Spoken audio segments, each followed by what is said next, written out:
In the previous video, I mentioned using FOIL to check. We need to make sure everyone remembers FOIL and what that is and what that looks like. So we're going to use FOIL to expand the following expressions. So let's try it.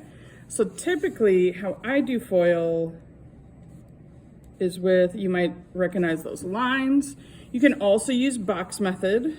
There's nothing wrong with box method, and when it becomes a pretty tough FOIL, like if it's not just 2 by 2, then I definitely use box method.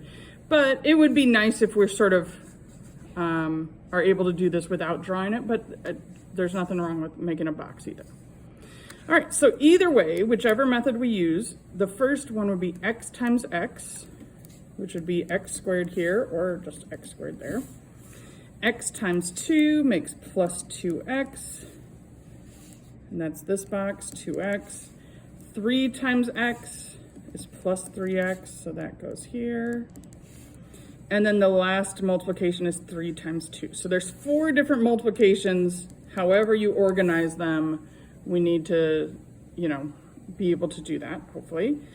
And then you get like terms. In the box, those like terms are in the diagonal. Using the regular FOIL method, it's usually just the middle 2 terms can be combined. So we get x squared plus 5x plus 6. Okay, hopefully easy enough. Let's see what happens now when we start changing the signs. So all of these have x's and 3's and 2's. What's different is which one's positive, which one's negative. So let's see how that changes things. So I'm going to do regular FOIL on this. X times x makes x squared. X times 2 is plus 2x.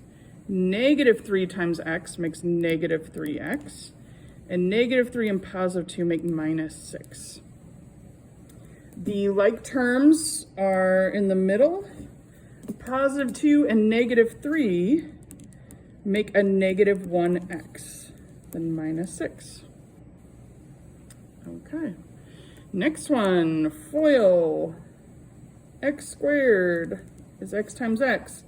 This time it's a minus 2x and a minus 3x. And then negative 3 and negative 2 make a plus 6. So if we combine the middle, this becomes a negative 5. Ooh, I'm noticing something about this one and the one right above it. Do y'all see how it's almost the same answer, except when both of these numbers were negative, it just switched the sign of the middle number.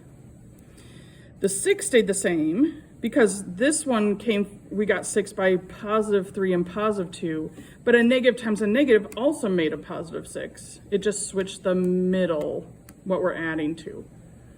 Okay, well, let's see how flipping the signs changes this one. And maybe we have a guess, an educated guess already. Maybe it'll be a full surprise. Let's see. All right, x times x is x squared. X times negative 2 is negative 2x. 3 times x, so plus 3x. And then 3 times negative 2 makes minus 6. If we combine the middle, 3x minus 2x makes 1x.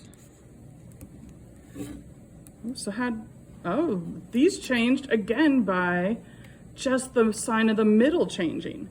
Because negative 3 and positive 2 is the same as multiplying positive 3 and negative 2. You both get negative 6, but they add to something different.